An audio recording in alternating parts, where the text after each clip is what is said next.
Hey, give her some big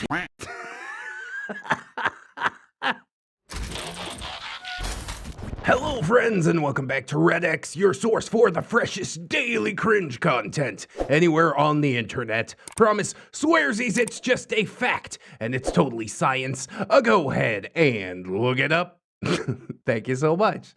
Today we're jumping into r/Tales of Neckbeards, but it actually comes from my personal subreddit, r/ReddX reads, yes indeed, it is a Red exclusive from user the Irish Pirate 18. Indeed, the Star Wars Shenanigans have started up once again, and I got to this one pretty quick, all things considered. It's been slated for just a minute. I got the thumbnail in the works even before I, decided to drop the hammer on it, before it was even posted, which is, I'm pretty proud of that. We're trying to get ahead of schedule, which would be really ideal for things like, taking a day off. But anyways, I thank you so much, as always, for joining us. Let's go ahead, we'll get some plugs and disclaimers out of the way, and then we will dive right into some of this Neckbeard stories. Tales of Neckbeards, cringe. Also, check out them podcasts.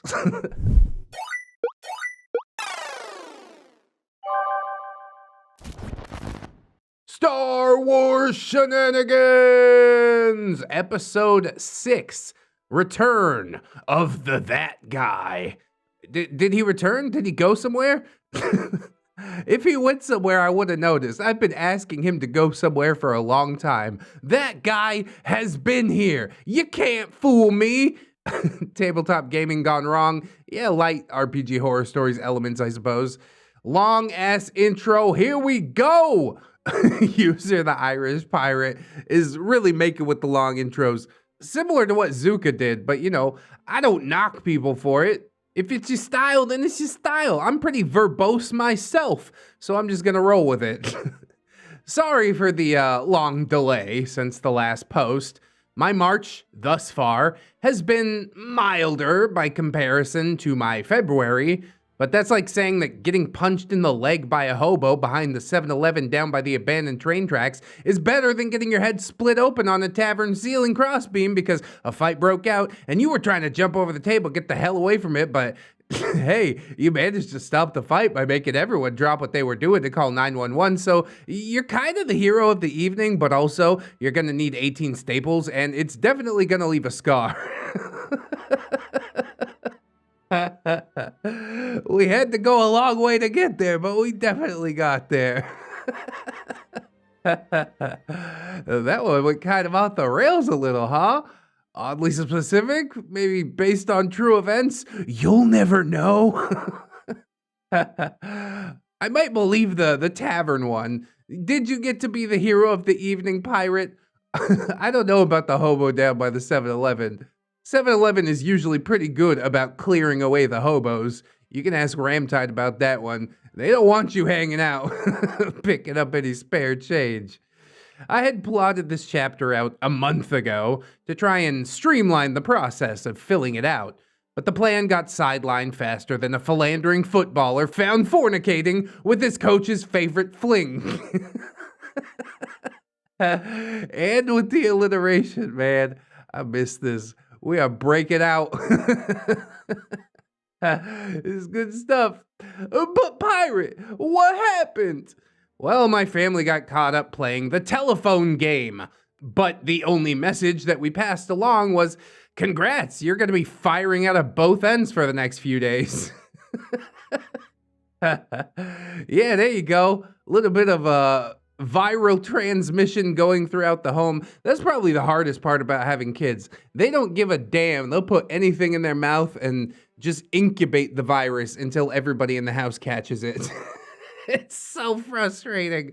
I'm like, please just be cleaner. And he's like, yeah, but I want to share this lollipop with my cousin. And I'm like, I can get you guys a second lollipop. You don't have to go mouth to mouth like that, god damn it. And that is definitely based on true events. After we moved into this house, my baby boy's just having so much fun hanging out with his cousin. But yeah, then weird stuff like that happens, and I'm like, stop it. So yeah, I'm back. Work stuff has mostly cleared up. Thank God for that. I want to go to work and do nothing, which is basically what I do now.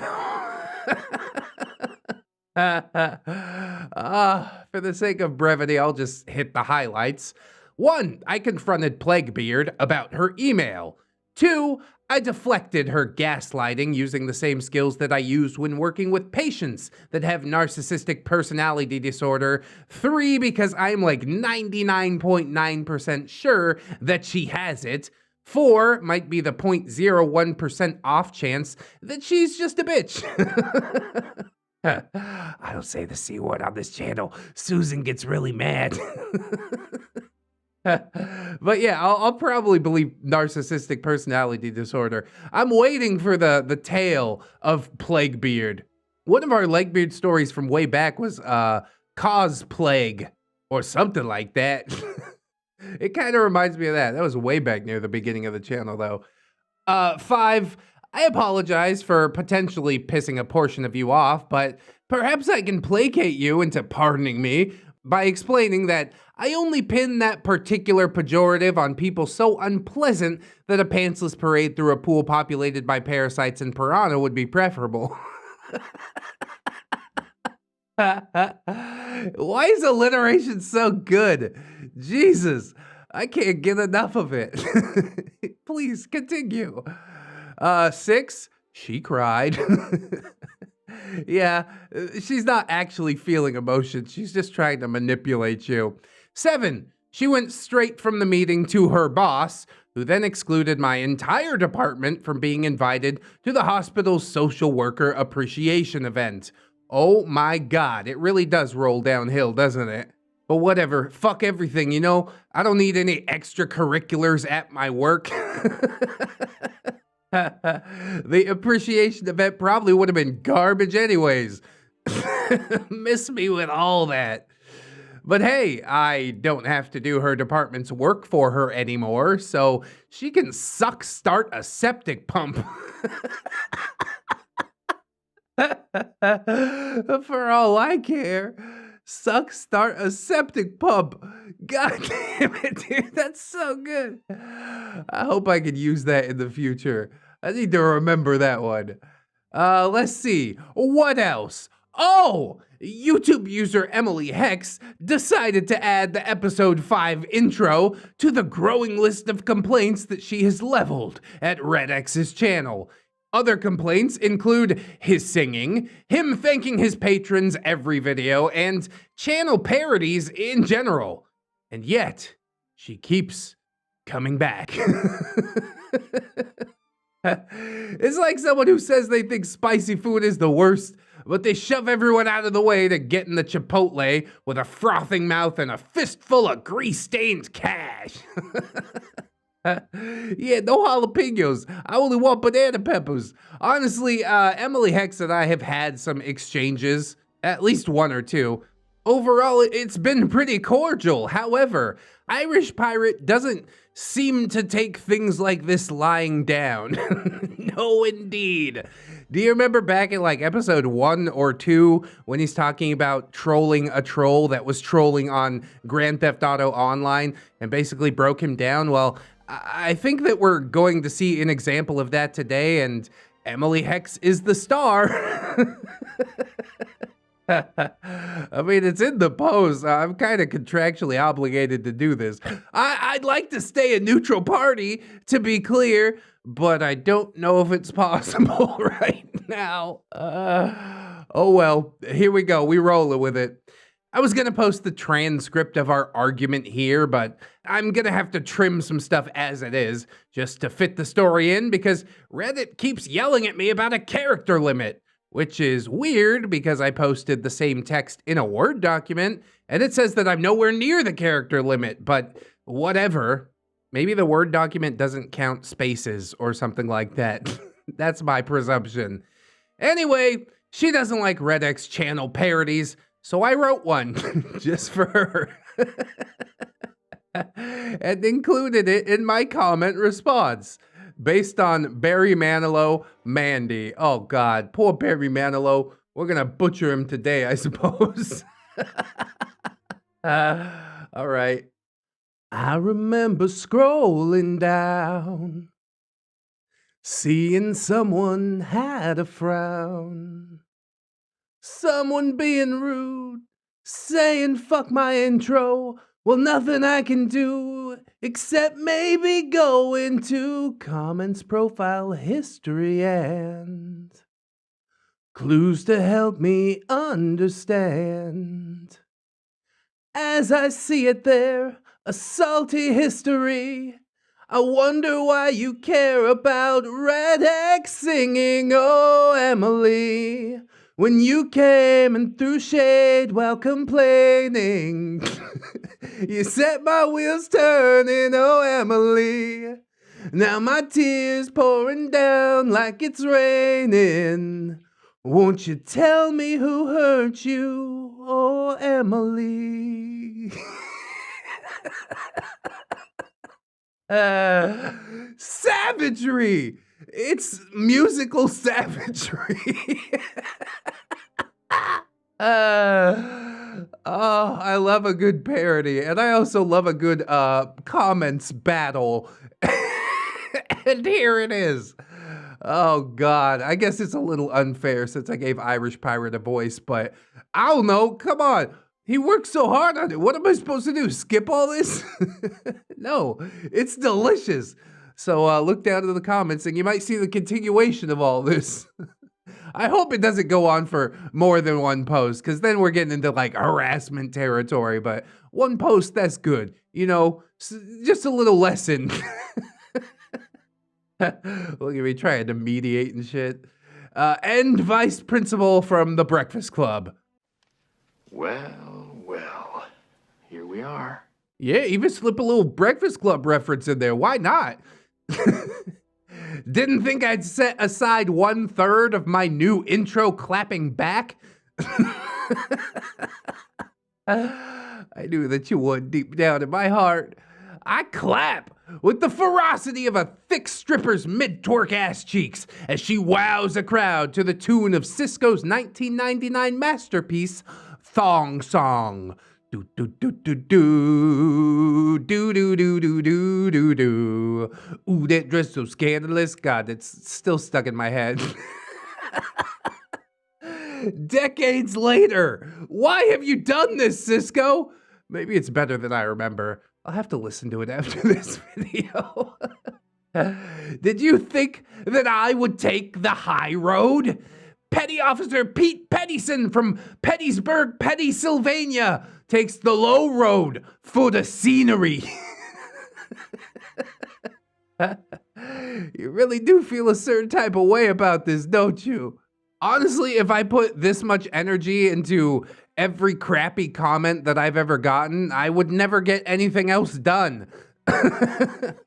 I generally don't even bother replying. I'm just like, okay, you're entitled to your opinion, I guess. I don't know, man. Pick your battles. That's all I'm going to say. But I will say also that this is getting spicy, isn't it? If any of this surprises you, then you're probably tuning into a program that's already in progress. It's like if you tried to get somebody into Lost, but you only had the DVDs for season 4 and beyond. This show's terrible. Even if you watch all the seasons, you'd probably be like, yeah, this show's still terrible. Nobody gave a shit, did they? You could let them hop in at that point, but they're gonna wonder what kind of friend you are for subjecting them to it. Is it better in seasons 1 through 3? Okay, I mean slightly before they just completely lost the plot, I guess. I might want to go back and rewatch it and remind myself, but then I have to rewatch Lost, which just the title of the show alone shows how I feel about this. Look at all this time that I have lost. I'll never get it back, and I've gained nothing. Yeah, I feel pretty strongly about Lost. It's terrible. If this is your first exposure to the Star Wars Shenanigans saga, I would strongly encourage you to go back and get caught up first. This installment builds on previous ones more than any of the others, I would say. Original posts, now 100% REDX exclusive. Yeah, you'd said REDX exclusive, but we gotta stick to the branding here, all right? It's REDX exclusive, right? God, I gotta make a employee training manual or something like that. Anyways, you can find all those posts on the Irish Pirate 18's Reddit profile, or check out the YouTube playlist, which is in the description, with ReddX narration and commentary. Lots and lots of commentary. It's like watching the DVD extras or something. Except, you know, the main show is just barely there. Nobody is going to narrate these posts to you unless you're sitting down and reading them to yourself. The commentary is the only way to consume them, at least as far as I'm concerned. But I'm a little biased, I suppose. And now we got our cast list. Hey! It's been a while since I did real descriptions, so I'll do a refresher here. Next time, I'll describe the cast as dog breeds, just for funsies. Yeah, alright, why not? You gotta keep it interesting for yourself. OP is a 30-year-old gaming nerd with a brand new job at a psychiatric hospital that put me 1 hour away from the game store instead of 1 minute away, but I was being paid almost double. I was still setting aside that 1 night a week to play. OP's character was Chifari Sabson, also known as Faris, Chismedic that would patch a blaster wound and then punch it if the injury was in any way linked to the patient's stupidity. Tough love. Bro, I'm all about that tough love, but don't punch my blaster wound, all right? Then we're gonna have to have it out all the way.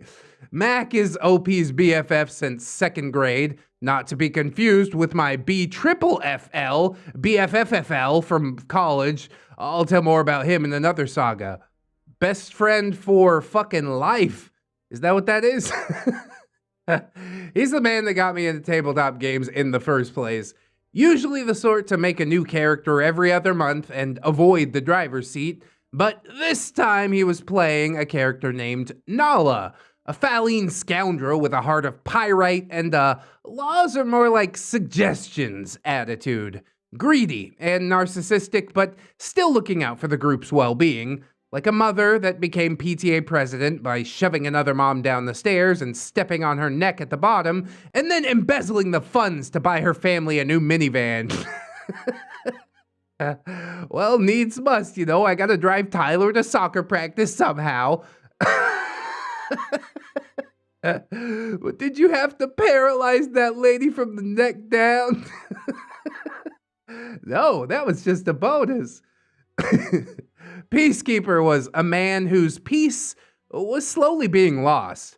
Despite his best efforts to stay friendly with everyone at the table, one of us was determined to set up shop at the top of his shit list. His character was Savo, a Rhodian sniper / pilot with keen eyes and dull wits, from years of drinking paint dye to keep the shakes at bay. What are you gonna do with keen eyes if you got dull wits? That seems a bit problematic. Chain smoker, he's more nicotine now than man. 2-pack-a-day smoker. Oh God, man, slow it down. I go through about a pack a day and I feel really horrible about just that. He was starting to get a little more into role-playing, so long as the role that he played was a hired thug with a repurposed mining drill for a weapon. Yeah, that's role-playing, right? Kinda. I'm role-playing a murder hobo, whatever. His character was Roblox, a Nikto whose most compelling arguments came in the form of an industrial plasma beam to whichever part of you he considered the most expendable. Yeah, not a very nice guy, all things said. Hal is growing less innocent with each session spent in the company of these degenerates.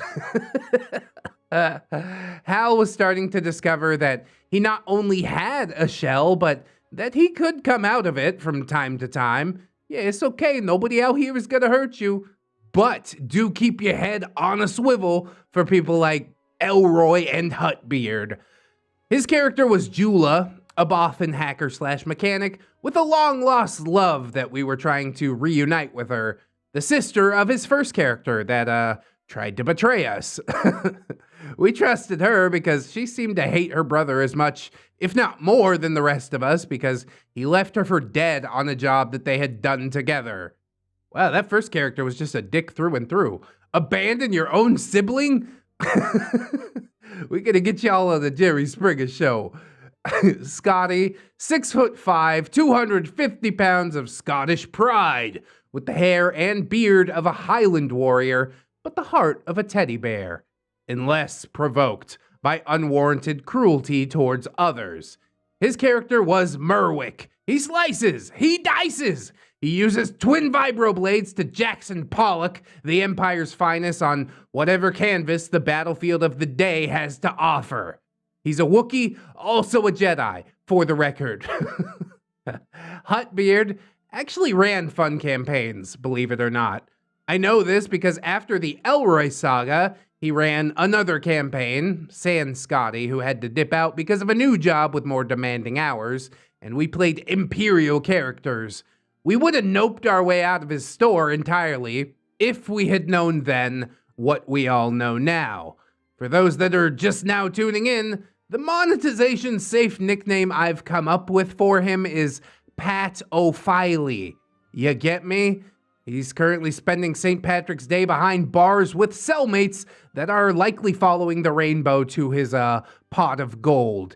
His gray, withered pot of gold. I'm sorry I had to describe it in such detail. I just live for the cringe, you know.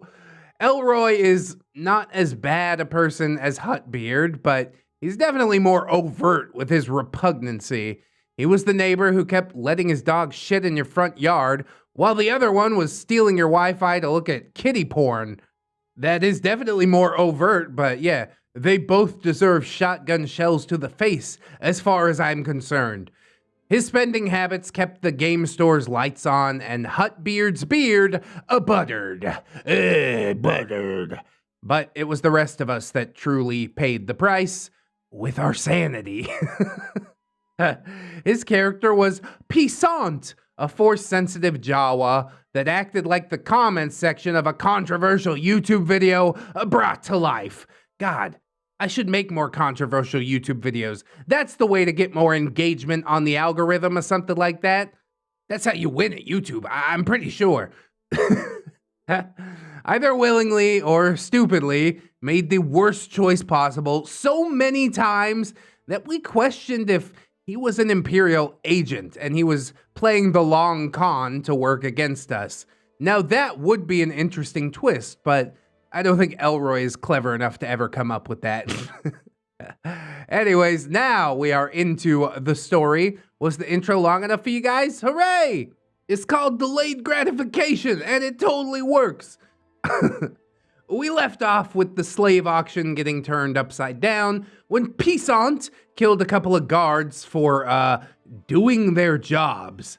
He also went Kylo Ren on an innocent astromech droid that became the poster child for wrong place, wrong time.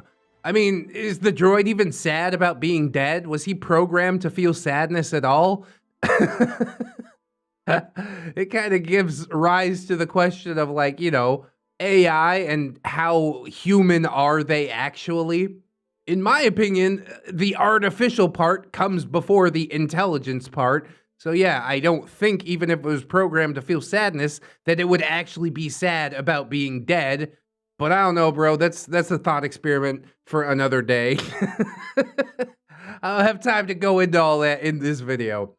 The first job we took as a team was to escort a band of Old Republic senators through an Imperial spaceport to their ship so they could make a break for the Outer Rim, where they wouldn't be executed as political dissidents.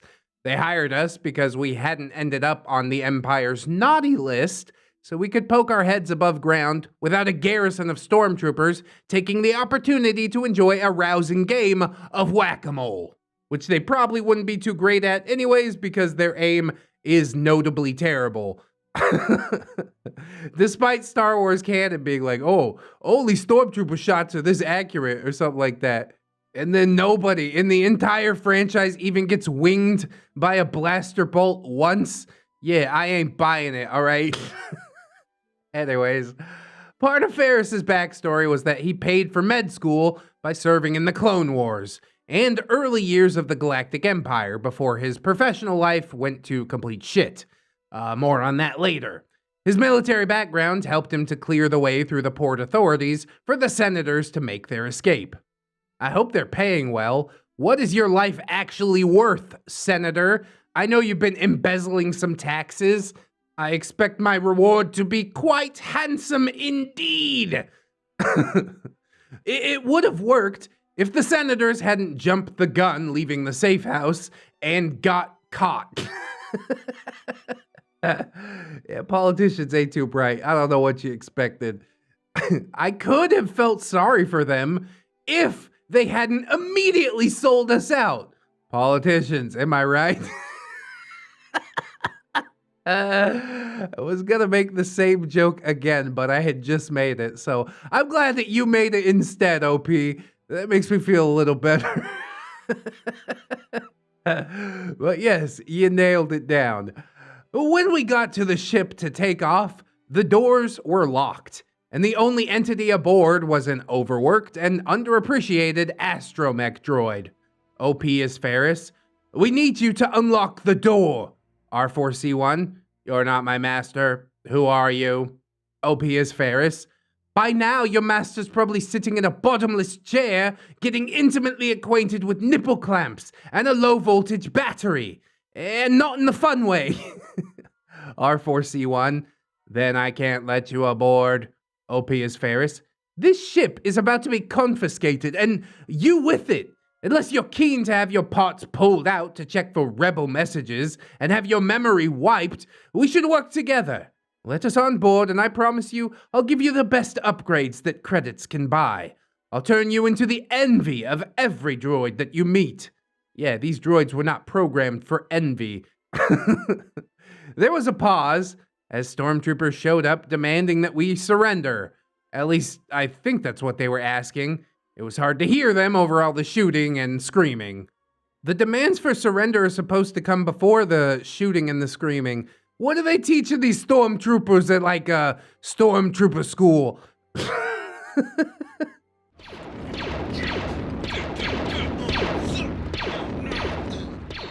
Do stormtroopers go to school?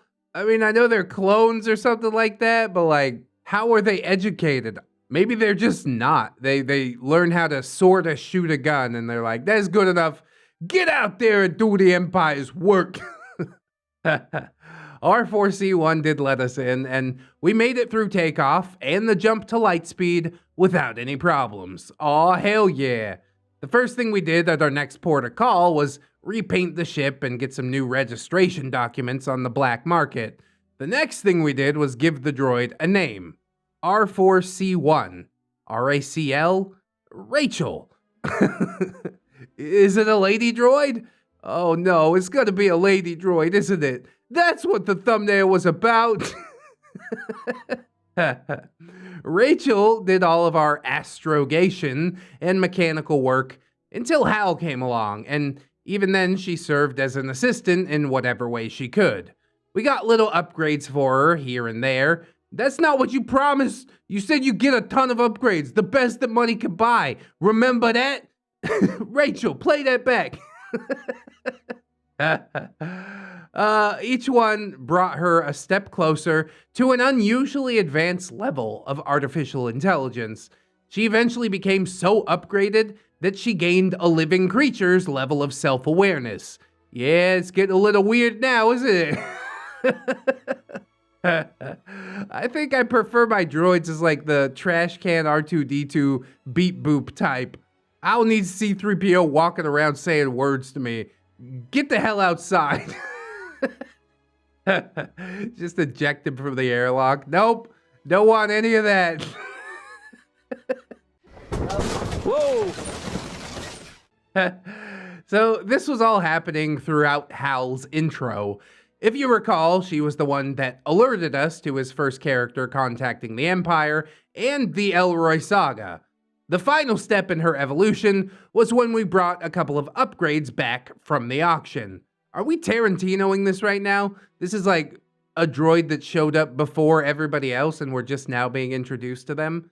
Okay, I just wanted to make sure that we're Tarantinoing it so people don't get too lost. Threw me for a loop for just a second. Anyways, you see, Elroy had found a little hidey hole after his double homicide and follow-up robocide and didn't know how he was going to get safely back to the ship. The solution?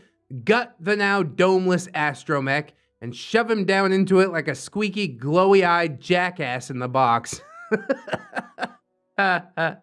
We piled some of the parts, usable ones, we made sure, on top of him and towed the shell back to our ship for repairs.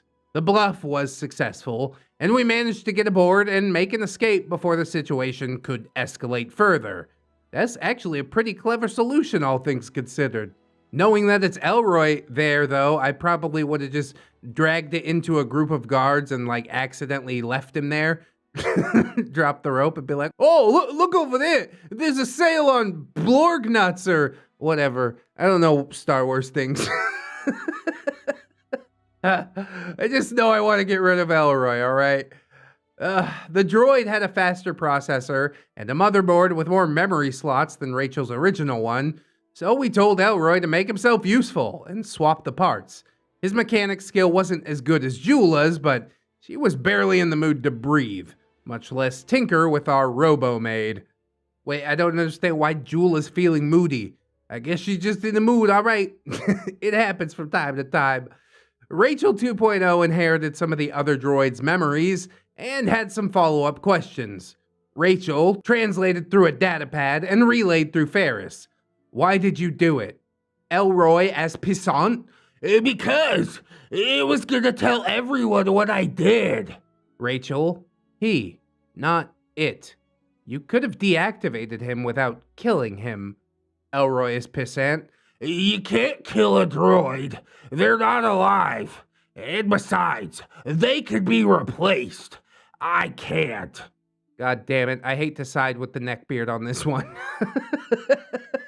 But it is what it is. Or so he thought. Oh, are we replacing Elroy? Is this what's happening now? Please tell me this is what's happening now. Once things calmed down a bit, Ferris took a road trip to the local cybernetics outfitter. Aw, yeah! There were some unclaimed limbs at the slave market, but they would need to be refurbished, disinfected, and exercised. You got ghosts in your robot arms? Okay, then. It didn't seem wise to jinx Jula with a ghost-tainted robo-hand that would strangle her in her sleep for whatever misfortune befell its previous owner. Is this a real thing that could happen in the game? Is this like in the rulebook? That is super wild. I don't know if I sign off or buy into any of that, but it is interesting. Rachel tagged along to analyze the mechanical side of the cybernetics, since one of our technicians was using the I'm in a medically induced coma excuse, and I would rather volunteer as a back knee removal technician at a Magic the Gathering tournament in an abandoned Texan rendering plant in the middle of August than spend any time on a buddy-buddy trip with Elroy. Even if it was just in-game, to say the very least.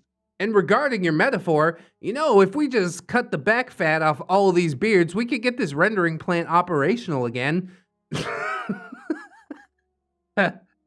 Anyways, when we got inside and saw the full inventory, Rachel's little camera aperture went wide, and her processors were sent a-whirling with thought. The shop had replacements for everything. And thanks to HUTTBEARD's over-explanation, I do mean everything. And thus, Rachel decided to make a third wish. She wanted to be a real girl. Oh, no. I know where this is going and I hate it. She wanted to wish upon a star and have Ferris grant it as the blue fairy, despite him explaining how hard it would be and asking, "What else can I do?" She wouldn't let it go. Oh, I see what we're doing here. I should be singing those parts. She wanted to be part of our world. A few more Disney references for good measure. Human again for the first time in forever, I suppose. And I'll make a man out of you. That last one's my favorite, dude. Let's get down to business. That's what I'm about. There was just no talking Rachel out of this, short of wiping her memory. I had promised her upgrades. That's what I said. You gotta do it. Be a man of your word. She had first saved our lives by letting us onto the ship, and I owed it to her. I asked the shopkeeper for a price on what the parts would cost, and it was enough to make Rachel give a sad astromech sound when she realized that it wouldn't be a lack of willingness on my part that would keep that dream from becoming a reality. There was some hope, though. The owner said that he knew of a wealthy aristocrat that had a daughter in need of a full cybernetic cranial transplant. He would likely fund the entire prototype for anyone that could help. There were no doctors in the nearby anywhere that had thus far been willing to take a melon baller to her brain basket and plop the innards in another framework. It was just an impossible task. High risk of failure, high susceptibility of being blamed, sued, or just outright mysteriously disappeared. Yeah, there's a lot of room to dump a body in space. You ever think about that? Nobody is ever gonna find that shit. But Ferris had friends in the lowest of places, so he wasn't too worried about disappearing. It's like if someone hires an exterminator, and when they show up, it turns out that they were in the same fraternity as the raccoon. Yeah, that raccoon and me, we go back. So ridiculous. Ferris essentially had nothing to lose. Reputation? He was little more than the glorified pediatrician to a bunch of destructive babies. Wealth? What wealth? Why would he be looking into the surgical equivalent of washing dishes just to pay for his freaking dinner? He got the parts to fix Jula and said that he'd be in touch if the surgical trade-off was a possibility. Jula, now with both feet on the alive side of her spiritual journey. Oh, that's right! In the last episode, there was a horrible crash. I kind of forgot about the horrible crash. What can I say? It's been a month since I read the last part. Sorry about that, everybody. But good, that's why Jula wasn't in the mood. It's all making sense now. And she pulled through, which is even nicer. She reached out to Pizza and found out that the auction was still on. They were still trying to figure out what had happened, but the security team's astromech was missing, and none of the security officers knew how to manually pull the camera footage to see what had happened. Ah, a real shame, that. I mean, it is and it isn't. If you really wanted to get rid of Elroy as bad as I do, I would sit them down and explain to them how to pull the camera footage. Send a little anonymous email. Do they have emails in Star Wars? Whatever. I asked the party if they were okay with Ferris splitting off to do a medical adventure while they went to the auction, since, as we understood it, the auction to be was a use your words and leave your weapons at the door type of affair. Low risk of fighting, low need for a doctor. It was supposed to be a role-playing and social skill check encounter rather than a combat one. A chance for characters like Nala and Jula to shine. Supposed to be. Not with Elroy the murder hobo along for the ride. We confidently agreed that Ferris didn't really need to go to the auction. He wasn't the only character that would miss out on the action, though. You know him, you hate him. Elroy, why not? Mac, Because the droid might not have been the only person to see you. Elroy, all the more reason for me to. Peacekeeper, dude, no. We cannot let you anywhere near people from the market. Elroy, but what if there's a fight at the auction? Yeah, that likelihood is highly increased if we bring you along, right? Chainsmoker, do you think I'm going because I have a lot to say? Scotty, yeah, if anything happens, he and I can deal with it. Peacekeeper, gee, thanks. Scotty, they're going to take your blaster at the door. What are you going to use? Harsh language? Peacekeeper, no, that's a Ferris type of deal. Elroy, fine. Well, if I can't go with you, then I'll just go help. OP, nope. Elroy, what? Why not? God. Just tell him straight up that nobody likes him. Go ahead. Take him out in the back and old yeller him verbally. Shit. Okay, think fast. Why not? The daughter's allergic to Jawas. There isn't room on the speeder. I'd rather just hold your head underwater until the twitching stops and the water stops bubbling. What if someone comes looking for the droid? Instead, OP settles on, what if someone comes looking for the droid? Or the huge boxes of credits that we stole? We need to stash them somewhere and turn away anyone who asks questions. Elroy, but you guys said I shouldn't be around anyone from the market. Come on, brain. What you got for me? They might not recognize you? No. You can murder anyone that asks too many questions? Jesus, tap dancing Christ, no. He probably will do. Huh. What would his character do? That's the one. OP. I don't know. You're really persuasive sometimes. I've seen you kind of just wave your hand a little and get people to change their tune. Just tell them that you don't have the droid that they're looking for. Hey, reference! I had to stifle the urge to vomit. I had just validated his existence. Ooh! It's okay, OP. I feel really dirty too. I just patted his greasy head and told him he had a purpose. I wanted to burn my hand. I wanted to lick a ghost pepper to punish my traitorous tongue. Well, needs must, I suppose. You did what you had to do. Rest assured in that. But it worked. See, like I said, needs must. Elroy? Yeah, that's a good point. I'm the only one who could do that by myself. Sure, yep, that's right. Whatever you need to stay out of our fucking way. Just sit on the ship and twiddle your thumbs and try not to ruin everything. The majority of the group gets to the auction and, as expected, is quickly disarmed and ushered inside. Peacekeeper and Scotty, now on autopilot because he was hungry and ran up to that Chinese place, had secured their invites by winning the race and the tournament, respectively.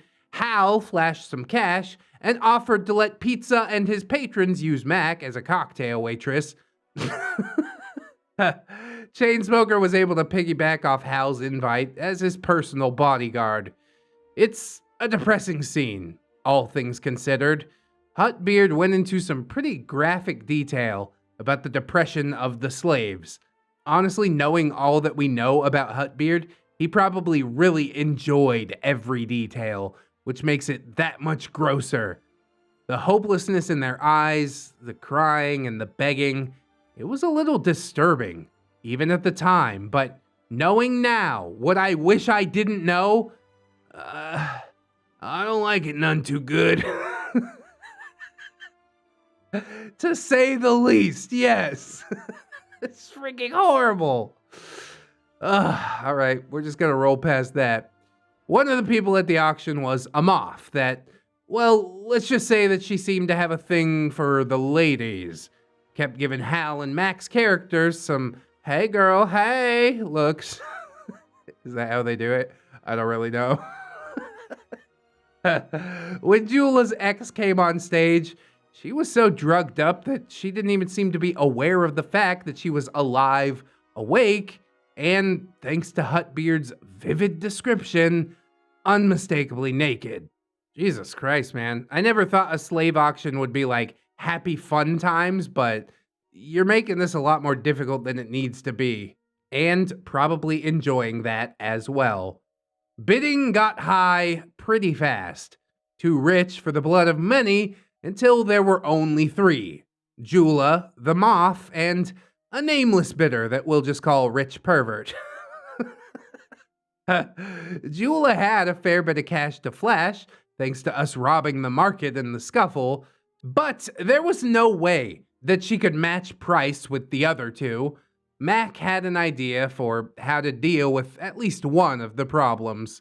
Nala accidentally spilled a drink on the moth and got a little handsy cleaning it up. The moth quickly lost interest in the auction and became keenly attentive to the delicious green specimen before her. Ick.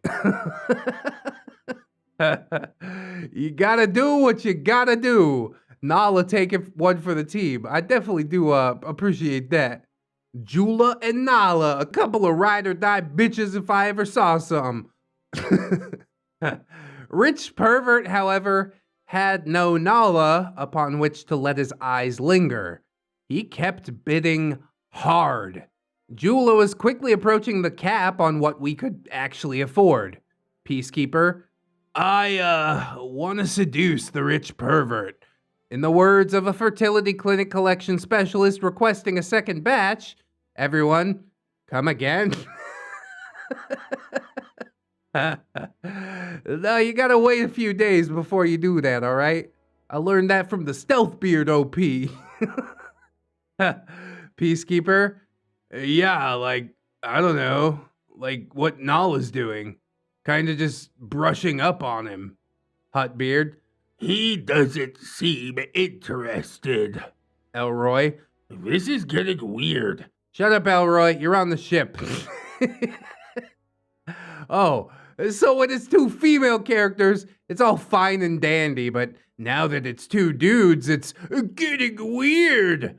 Methinks the homophobe doth protest too much. Yeah, no gay stuff in my make-believe. Okay. Peacekeeper, does it seem to be distracting him at least? HUTTBEARD, roll for it. Success with threats. HUTTBEARD, well, he's distracted, but it's because he's getting angry. Peacekeeper, I'm gonna keep doing it. Start dancing on him a little. God forbid. Why this? Elroy, dude, you're gonna piss him off. Mac, yeah, but if he distracts him for long enough. Peacekeeper rolls for distraction and gets a despair. HUTTBEARD, the man shoves you off and pulls a holdout blaster from his jacket. Roll for initiative. Oh boy, here we go. It wasn't Elroy. It was Peacekeeper, but he did it with the best intentions. So I'm gonna let it slide. Hal? Can we wait until Scotty is back? I don't want him to miss anything. Peacekeeper? Yeah, we can let Ferris do his stuff while we wait. Chainsmoker? Yeah, I need to step away for a bit anyway. For fresh air, obviously. Poor smokers, man. You ever smoke, OP? Do you understand the addiction? It sucks, honestly. Elroy? Oh my god, this is so boring. Can you guys just call me and tell me that you need me to come fight? Yeah, that's how it works. Somebody's got a holdout blaster. Elroy, help! Save us with your cool Jedi powers. Something to note here. I detailed a couple of the times that Elroy went off on his own adventure, but I cannot overemphasize the fact that those were just examples. The floor models. The billboard images of hate-worthy cringe denoted with exit ahead, 3 miles. And this when I hang a U-turn on the fucking freeway. I don't want anywhere near it. The rest of the Emporium is not unlike the warehouse at the end of the Raiders of the Lost Ark, but each box contains another example of the Elroy show, rather than face-melting artifacts. Though, to be honest, you would need a set of jeweler's scales to measure the difference. Mac, no, you wouldn't make it in time. And if people see you, it's just gonna piss them off more. Whoa!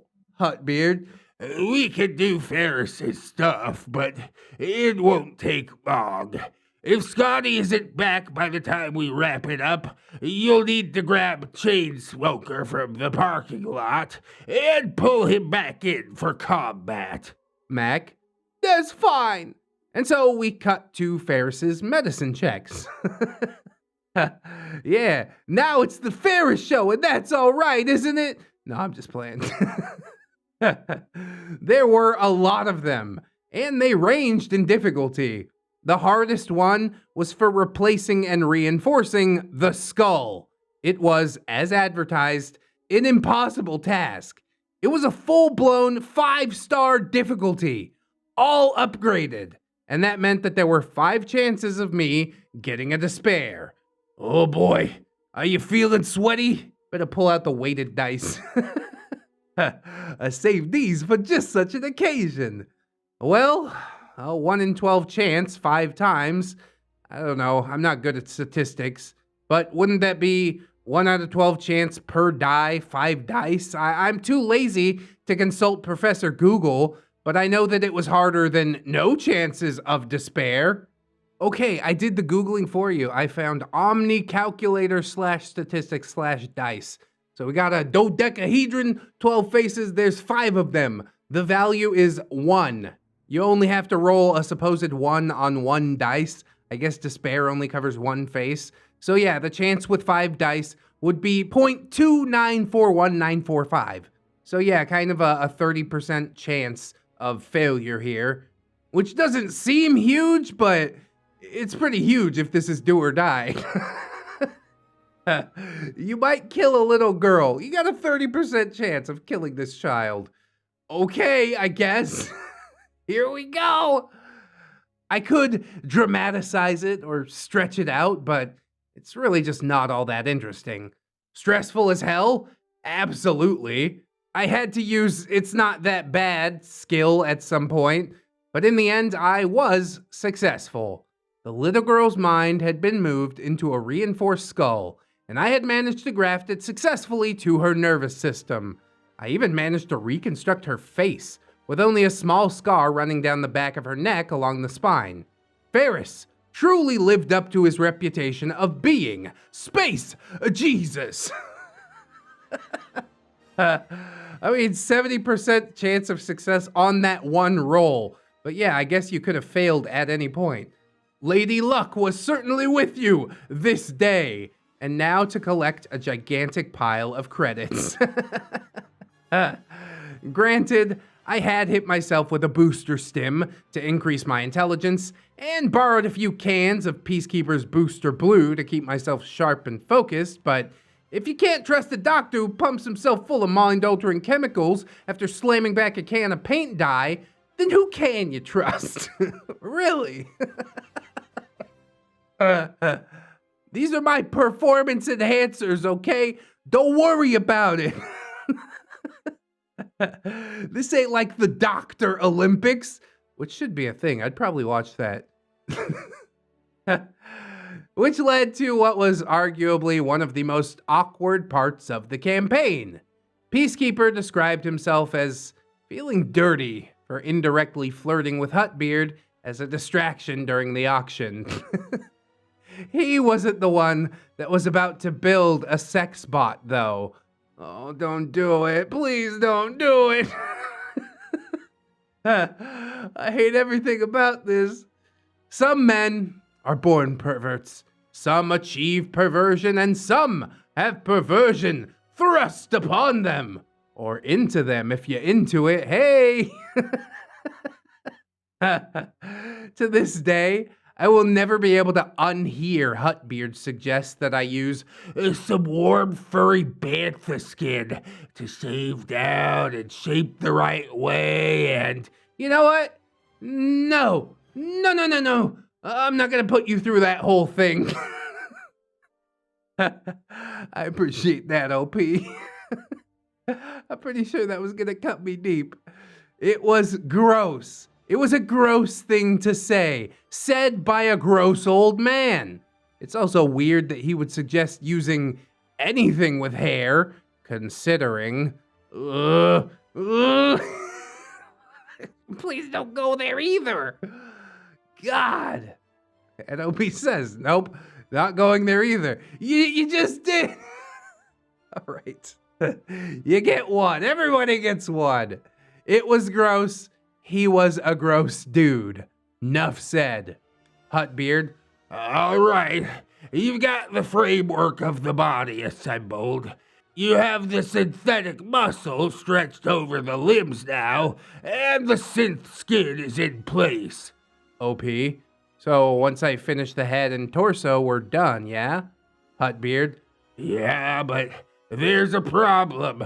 You've got her consciousness transferred to a new processing unit, but you're going to need to store some of her memory and processing machinery somewhere else. It won't all fit in her head. Elroy. OP!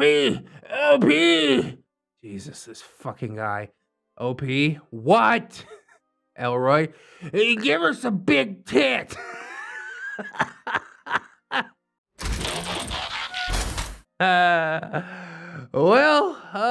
Okay. Kind of reminds me of the comments on the thumbnail art. People are like, my goodness, those are some honkadonkas. Them's big old baboobas. I'm like, yeah, this is what Darkly likes, man. I'm not going to restrain the boy.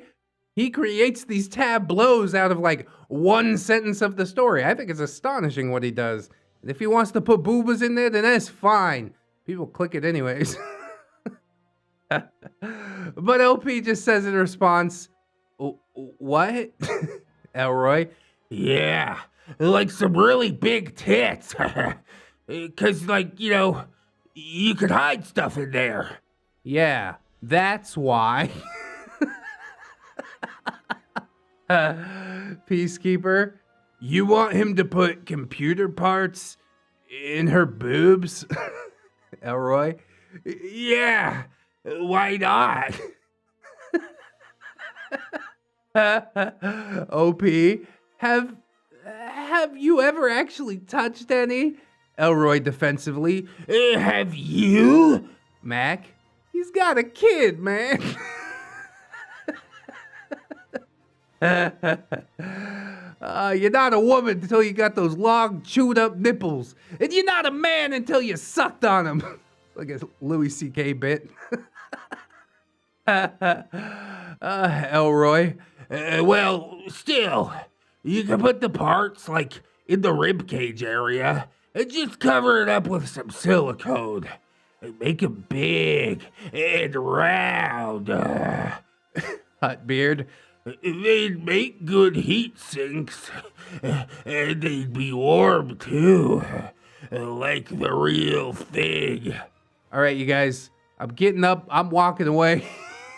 I can't do any of this. Make it stop. This is not what I signed up for. Poor OP having to construct this thing. OP just says, fine. Peacekeeper. Oh God, Ferris is gonna be a robosexual now. Mac, you should see the girls he dated in high school, man. Pirate's always been a boob guy. She's perfect for him. Whoa. Hal. Plus, she'll be really smart. I think Ferris would need that. I can't see him dating an idiot. It was like they were a bunch of little old women trying to set Ferris up with a nice girl. Not like an actual nice girl, but a good girl, who also happens to be a robot, with giant tits, but they're used as heat sinks, so it's totally normal. What the hell's going on? This story's got completely off the rails. OP, good point. He's so arrogant that the only woman he would consider worthy is one that he made himself. Elroy, Plus, she's gonna have a nice rack. You should make her a redhead. OP, why? Elroy, Because redheads are hot. OP, how about I give her a fucking face first, and then I ask her what she wants after I activate her? Yeah, that's probably the way to go, isn't it? And so it was spoken, and so it was done. Rachel was excited to be able to speak. She was excited to be able to walk and pick things up. I asked her what color she wanted her hair to be. Elroy, She should say red. She should want red hair. Not like orange hair, but like red hair. HUTTBEARD to me. She points to your face. Rachel, red, like your eyes. God damn it. You might be tempted to, aw, don't. Not unless you can separate the character from the beard that is playing her. HUTTBEARD didn't make Rachel choose red hair for it to be sweet or sentimental. It was to make Elroy happy.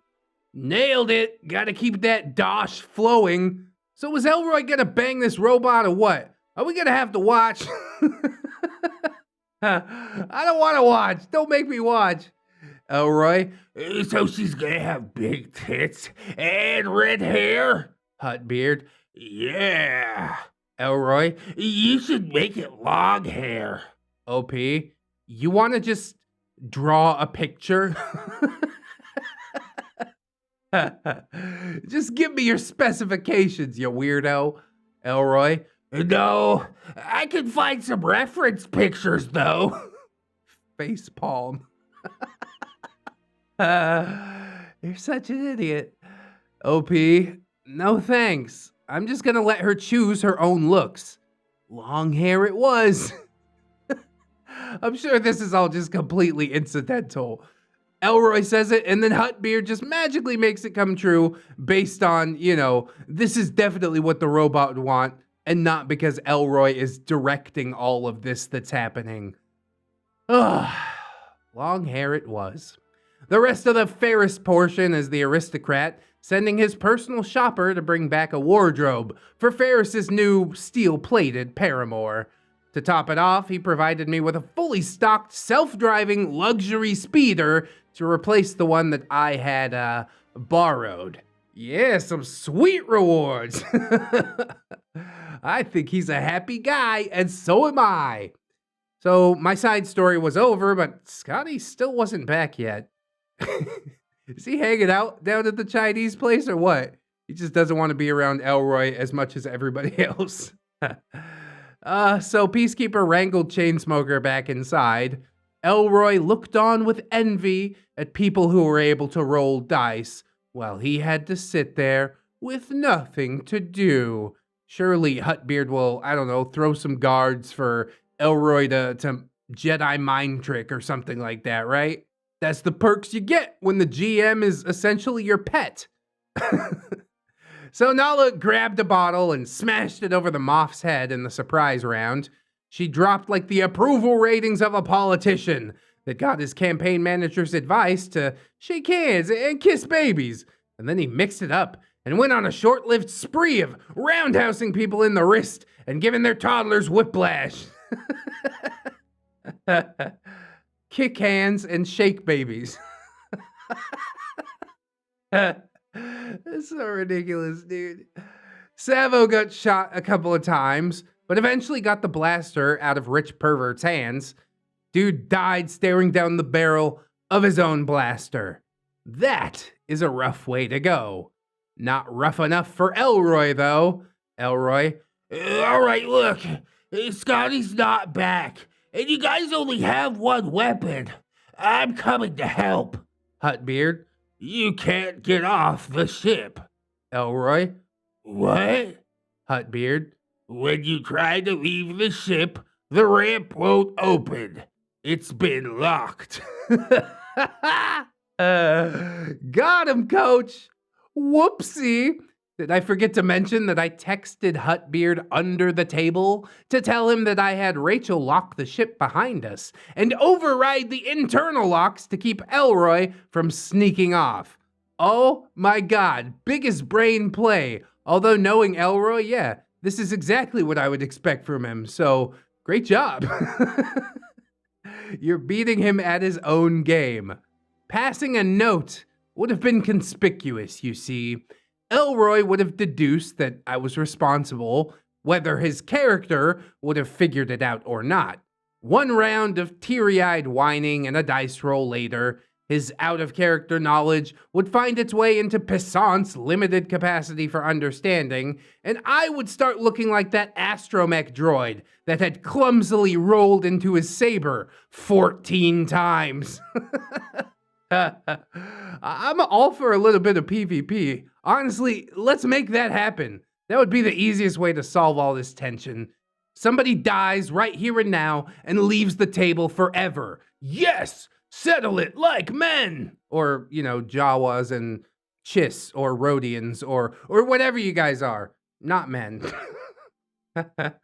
Elroy had been going rogue on us for months, so I figured, why not give him a taste of that myself? I needed to make sure that I could live to have the last laugh, though, so I played dumb along with everyone else. OP? What? How's it locked? None of us said that we locked it. HUTTBEARD gave me a look, but he didn't sell me out. Small credit where small credit is due. Elroy? Well, they need me. Peacekeeper? We got it, dude. There's no way for you to make it here in time. Elroy? HUTTBEARD, can you increase the difficulty for something to give me a destiny point? I want to use one to say that I left the ship earlier. Fortunately, HUTTBEARD read the room, or at least skimmed it, and saw how the rest of us felt about that. HUTTBEARD? You'll just need to get creative this time, I'm afraid. Mac? Why would you leave the ship before now? Like, what would be your reason? Elroy? I felt the fight coming through a disturbance in the Force. God damn it. Yeah, it's just the Force. I don't know. I don't have to explain shit. It's magic. Peacekeeper, the fight has barely started. You wouldn't have known that it was happening until it started. Elroy? Okay, but I can still say that I started heading your way a few rounds ago. Mac? Not if you can't get off the ship. Whoa! Elroy? Then I'm gonna cut through the ramp. Yeah, that's creative enough, I guess. If short-sightedness was a quantifiable characteristic, this man would be right behind the guy at Fox that said, "Sure, George, you can keep all the merchandising rights. It's not like this interstellar fantasy space opera of yours is ever really gonna take off." Yeah, they're kicking themselves for that, ain't they? But George had a vision. It's just kind of a shame that his vision is what it is now. Original 3, great. Next 3, less great. Last 3, oh man, please stop. Peacekeeper, dude, what are you doing? We can't take off if the ramp is missing a chunk out of it. Elroy, I have to. You guys are gonna die if I don't get there with my saber to help you. My God, he's got cabin fever. He's gone mad. Someone tie him to the mainsail or something. Mac, come on, man. We are telling you not to do that. Elroy, I have to. All together now, say it with me. It's what my character would do. I'm sure it is. So yeah, he cut through the ship's ramp to drop down and start running towards the auction. Run, Forrest! He's gonna get there, everything's gonna be over, and the ship's not gonna be able to take off. He's just so perpetually stupid, bro. The auctioneer and several other patrons had taken cover and were just keeping their heads down. The Moff's personal stormtrooper escort made their way into the room, along with some of the security detail that had escorted the rich pervert. All the while, Merwick just sat there eating in his zen state. I mean, yeah, Chainsmoker had his sheet, but we established a while ago that nothing short of direct interference could break Merwick from his food trance. The baddies figured, well, he's not turning us into visceral confetti, so best not to disturb him, which is probably a very wise decision there. But at first light, on the 5th day, the party looked to the east. Scotty came back into the store and was greeted with a chorus of, "Oh, thank God." Elroy seemed none too pleased, but that's because he knew what was about to happen. His thunder was about to get stolen faster than an unattended Ferrari left idling outside a juvenile detention center with lax securities and holes in the fences. 0 to 60 and whatever, I ain't really a car guy. You see, Chainsmoker's character was strong, but his points were all in melee. He needed weapons to really hurt people.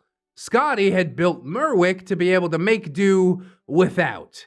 He rolled for initiative to join the encounter, and so did I. Elroy, But you're nowhere near the fight. OP, I know. Elroy, So why are you rolling initiative? We don't even have any destiny points left for you to say that you were already there. yeah, I wonder why we had to use them all. OP deadpan, it'll be funny. Trust me. Oh, that's beautiful. Scotty's round started, and I pulled my phone out and added a little soundtrack for him. He and the away team took their turns to the tunes of Rob Zombie's Dragula. Slam in the back of my Dragula. HUTTBEARD, Ferris, it's your turn. OP, I pop a bottle of wine in my luxury speeder and pour a glass for myself. Switches music to Luigi Boccherini's Minuetto, which I don't know. Sorry, I'm not cultured. Sorry, I'm such a piece of shit. I can't remember if Elroy actually thought it was funny, or if his sense of comedy was too refined to appreciate the jukebox juxtaposition, but I thought it was hilarious, and everyone else seemed to get a kick out of it. And then it was Elroy's turn. Elroy, Am I there yet? HUTTBEARD, Not yet. another round of combat, another dose of Dragula, another snippet of Minuetto. Elroy, Am I there yet? repeat this for about 10 more rounds. I think I might have added some Let the bodies hit the floor. to spice things up around the halfway point. By this point, Savo is half dead. The only thing keeping Nala alive is pure hate, and Chainsmoker and Merwick are covered in so much blood that it's hard to say where theirs ends and everyone else's starts. Hal had low-crawled over to the slaves and picked the lock on his girlfriend's collar. She's starting to wake up a bit from the drug trance now. And now that Merwick is using one stormtrooper's arm to beat another stormtrooper into unconsciousness, they can just kind of walk to the exit. Mission complete, mostly, I guess. Whatever. Can I get some bandages? They get to the door. Jula limping on a cybernetic leg to which she's still not accustomed. And then it happens. HUTTBEARD. All right, Elroy, you finally arrive. Now that's funny. Elroy.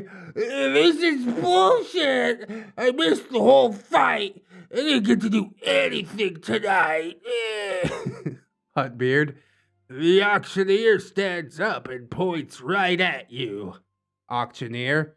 You're the one that killed my friends. The auctioneer pulls a blaster and takes a shot at Elroy. The shot goes wide and instead hits Jula's girlfriend right in the back. God damn it. Mac as Nala points at the auctioneer. Merwick!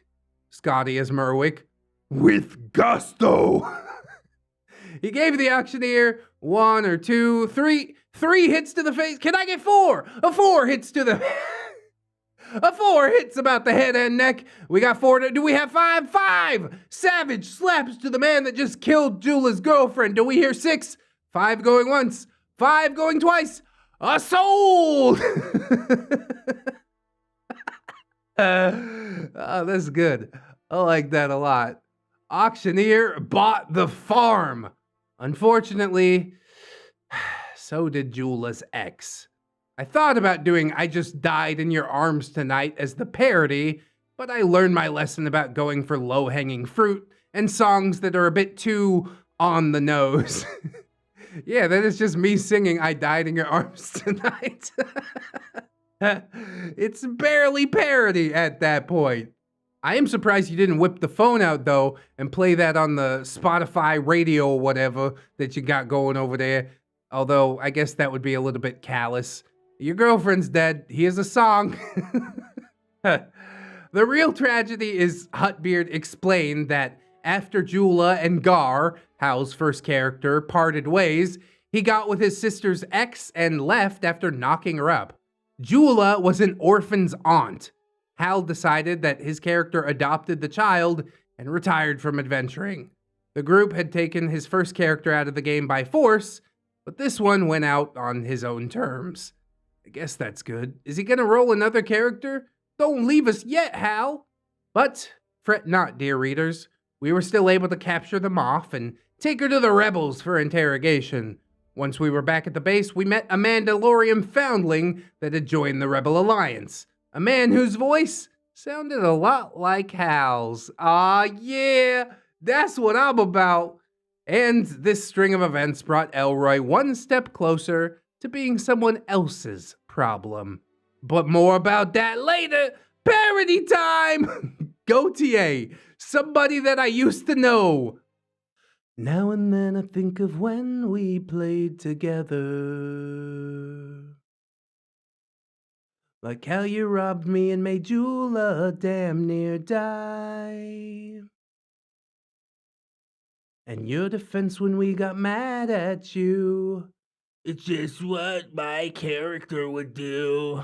Well, that excuse was wearing thin just like our patience. We were all subjected to your meta-gaming bullshit. You cared a lot about yourself, only yourself. So when we tried to lock you on the bus, just take a taste of what you did to us. You didn't like it, but the cargo ramp still blocked you. But you didn't have to cut it off. How the hell are we supposed to fix the cabin pressure? And if you could move fast enough, they'd all still recognize you and see through your bluff. No, you didn't want to wait instead. Once again, you threw the plan away and all for nothing. Except now Jula's ex is dead. Now she's just some bothin' that we used to know.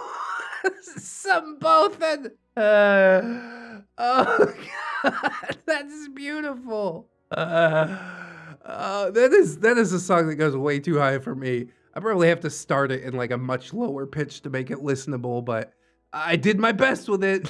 The parody is on point. I think it's just my singing that's a little off. But as always, I do appreciate the double parody story, Irish Pirate. You're just the biggest MVP, honestly.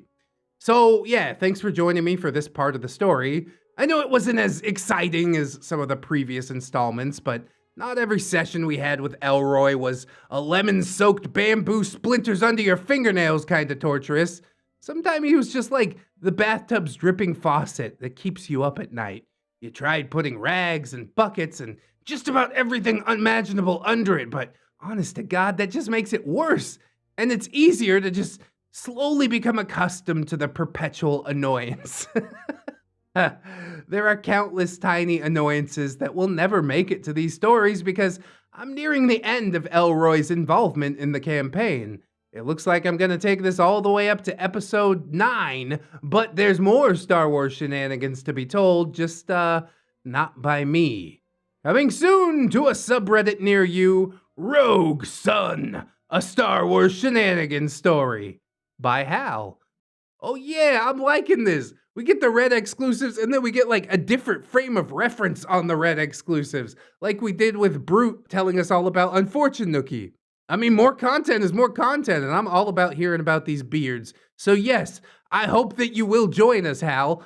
I know we did talk a little bit on Discord, and, you know, a brief conversation though it was lovely to meet you, and you seem like a pretty clever dude. Definitely a guy I want in my corner, so yes, I want to hear your story, please and thank you. And in exchange, I will give you, a color change on your name, a Discord role. It's basically all I can offer you at this moment, but hopefully that's enough. There will also be the comments section, and surely they will support you. So yes, I'm quite looking forward to that. This story, although it was, you know, not as frustrating, I do appreciate that. It had some good jokes. It had some action to it. No speed or blowing up, but I really think it's hilarious what happened at the auction. And then dude cuts the ship open to just run and get there, and it's all over. And then the auctioneer shoots a blaster bolt at him.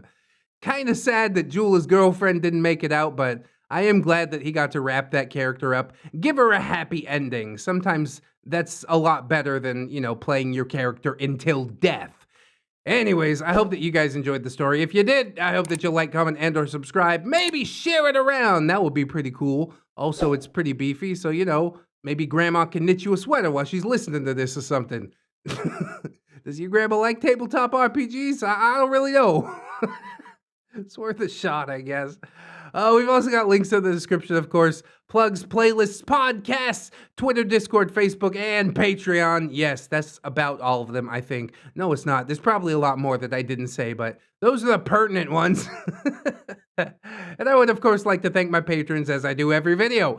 So thank you, Jerry much. Dark Dominance the Degenerate, Robert Waits, Camille Sarah, Jarhead Jerry, Oorah, Logan Wolf, Conrad Ingy, Mawire Jerry. Hey, Mr. ReddX, sir, I think I'm in trouble. Landlord Jerry's going to sleep on the floor with ketchup around their neck. Did you do it? Did you put the ketchup and you didn't bring any tendies? Captain Cloud Jerry, Hong Kong, Destiny Piper, Aaron Jerry, Twisted Child, Broken Logics, and Miss Uzi for all playing sign. Iri feels unwanted but keeps on fighting anyways, as we all do. Never give up. Silent Revolver, Jerry, the original Jerry. Jerry, Son of Jersey, Jerry, Bill, Gym Junkies. Almost got it. Jerry Kitsune, Satori, 211 Jerry, a Jerry of Jubilee Jungle Jerry's, a Justy Jargonian Jerry, nailed it. Alunia Demonista, Anunnaki, Assassin Pug Jerry, Bang Bang, Aurora Wildheart, Grizzly, Baby Jerry, Bailey Joy, Bearded Jerry, Bitch Gremlin, Blade the Hero, Blip Blue Jerry, Catholic Jerry, Commander J Tank, Confederate Jew is going to the Ukraine. Good luck. Dennis Dayton, Dinosaur Nightlight, Disposable Waifu, Dr. Lark, Submerged Jewel, Frozen Rubber Studios, Fire Drink, Gypsy, Hadrian VR. I can't help falling in love with Jerry. I'm so Jerry, I'm the real Jerry. You want to Jerry's just imitating. It's kind of like a rock bent to it. That's fine, right?